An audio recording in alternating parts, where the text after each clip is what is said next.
નમસ્કાર મિત્રો, તો તમે જોઈ શકો છો કે જે બંગાળની ખાડીવાળી જે સિસ્ટમ બની હતી તે અત્યારે 1 તારીખે હાલના સમયે ગુજરાત ઉપર પહોંચી ગઈ છે. એટલે કે કચ્છના વિસ્તારો છે, મોરબીના વિસ્તારો છે, સુરેન્દ્રનગર છે, અમદાવાદ છે, સુરત છે, વલસાડ છે, આ બધા વિસ્તારોમાં 1 તારીખથી ભારેથી અતિભારે વરસાદની આગાહી કરી દેવામાં આવી છે. તો મિત્રો આપણે જોશું કે આજથી કયા કયા વિસ્તારોમાં વરસાદ પડવાની વધારે સંભાવના રહી છે. તમે જોઈ શકો છો કે 29 તારીખ છે, તો 29 તારીખે આખા ગુજરાતમાં વાદળછાયું રહેવાની સંભાવના છે. આખા રાત્રિના સમયે કોઈક જગ્યાએ ચાંદો જોવા મળી શકે છે પૂનમના દિવસે. એટલે કે આજે 29 તારીખે જે છે તો આજે પૂનમ છે, તો 30 તારીખે પણ વાદળછાયું જ રહેવાની સંભાવના રહેશે. કોઈક જગ્યાએ ઝાપટા પડવાની પણ સંભાવના રહેશે મિત્રો.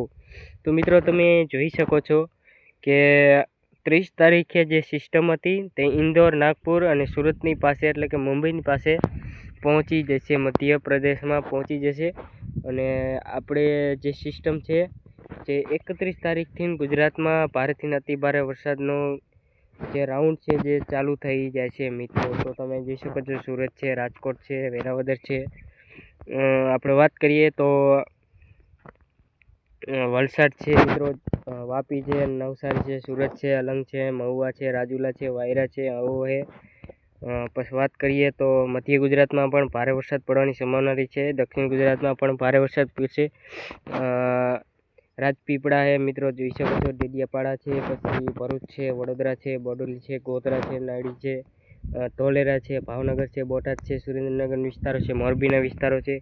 એટલે કે મિત્રો આપણે જોવા જઈએ તો 31 તારીખથી આ બધા વિસ્તારોમાં ભારે વરસાદની સ્ટાર્ટ થઈ જશે. રાત્રિના સમયે જોઈએ તો રાત્રિના સમયે 31 તારીખે અમદાવાદ અને સુરતમાં પહોંચી જશે. એટલે કે દક્ષિણ ગુજરાત અને મધ્ય ગુજરાત અને સૌરાષ્ટ્રના સુરેન્દ્રનગર, અમદાવાદ છે, આ બધા વિસ્તારોમાં જે સિસ્ટમ બની છે તે પહોંચી જશે. અને 1 તારીખે આખી સિસ્ટમ છે જે આખા ગુજરાતમાં ભારેથી અતિભારે વરસાદ લાવશે. તમે તો મિત્રો 1 તારીખે જે સિસ્ટમ બની છે જે આખા ગુજરાતમાં ફેલી જશે. અને વાત કરીએ તો સાંજના 5 વાગ્યા એટલે કે ઉત્તર ગુજરાત અને મધ્ય ગુજરાતમાં ભારેથી અતિભારે વરસાદ પડશે. મોરબીના વિસ્તારો છે, કચ્છ છે, આ બધા વિસ્તારોમાં પણ ભારે વરસાદ પડશે. બાકી દ્વારકા છે પણ એમાં પણ ભારે વરસાદની પડવાની સંભાવના રહેશે મિત્રો. 2 તારીખે અને 1 તારીખે ભારેથી અતિભારે વરસાદની આગાહી રહેશે. 31, 1 અને 2 તારીખે ભારે વરસાદની આગાહી રહેશે. અને 3 તારીખે જે સિસ્ટમ બની હતી તે વીખીને ઉપર જતી રહેશે. તમે જોઈ શકો છો આ રીતના ઉપર જઈને આ રીતના જશે. તો મિત્રો આપણે હવે ભારેથી અતિભારે વરસાદની આગાહી આવી ગઈ છે. અને હવે આપણે જોઈએ કે કયા કયા વિસ્તારોમાં કેટલો વરસાદ પડવાની સંભાવના રહેશે. તો મિત્રો આપણે આજે 29 તારીખે જોઈએ તો 29 તારીખે ખાસ કરીને મિત્રો સુરત છે, વલસાડ છે, નવસારી છે, આ કોઈક વિસ્તારમાં વરસાદ પડવાની સંભાવના રહેશે. બાકી તમે સાંજના સમયે જોઈ શકો છો. બાકી 30 તારીખે પણ 30 તારીખે મિત્રો તમે જોઈ શકો છો મધ્ય ગુજરાત છે, સુરત છે, વલસાડ છે, દક્ષિણ ગુજરાતના વિસ્તારો છે, સૌરાષ્ટ્રના કોઈક વિસ્તારો છે, આ બધા વિસ્તારોમાં પણ વરસાદ પડવાની સંભાવના રહેશે.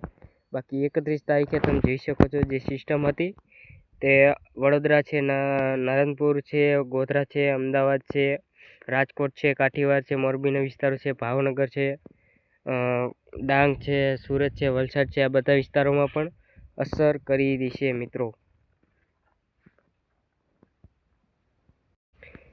તો આપણે જોઈએ 31 તારીખે આ રીતના સિસ્ટમ આગળ વધીને આખા ગુજરાતમાં ફેલી રહી છે. તમે જોઈ શકો છો જે આખા ગુજરાતમાં ભારેથી અતિભારે વરસાદ લાવવાની છે. 1 તારીખે પણ ભારે વરસાદ હશે.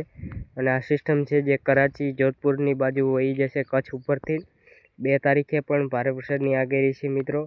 3 તારીખે જે સિસ્ટમ હતી તે વીખીને ઉપર જતી રહેશે. એટલે કે મિત્રો આપણે જોવા જઈએ તો 30, 31, 1 અને 2 તારીખે ભારેથી અતિભારે વરસાદ પડવાની સંભાવના રહેશે. તો મિત્રો આપણે જોઈએ કે 24 કલાકમાં કયા કયા વિસ્તારોમાં વરસાદ પડવાની વધારે સંભાવના હશે.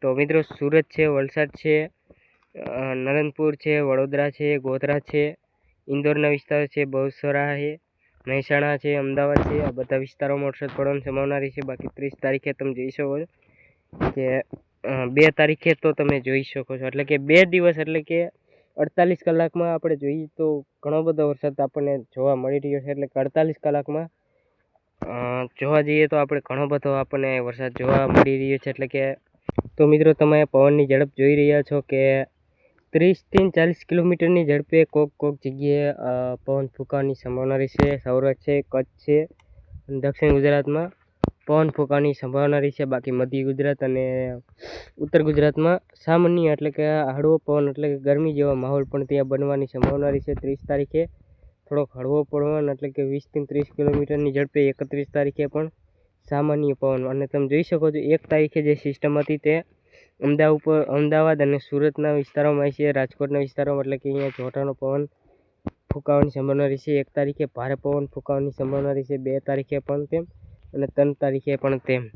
તો મિત્રો હવે વરસાદનો એક સારામાં સારો એક નવો રાઉન્ડ આવી રહ્યો છે, જેમાં ગુજરાતમાં બધા વિસ્તારોમાં ભારે વરસાદ પડવાની સંભાવના રહેશે. કોઈક જગ્યાએ તો પૂરની પણ સંભાવના રહેશે, એટલે કે ડેમ નાળા જે પણ હોય તે ભરી જવાની પણ સંભાવના રહેશે. આ વરસાદનો રાઉન્ડ એવો આવશે મિત્રો.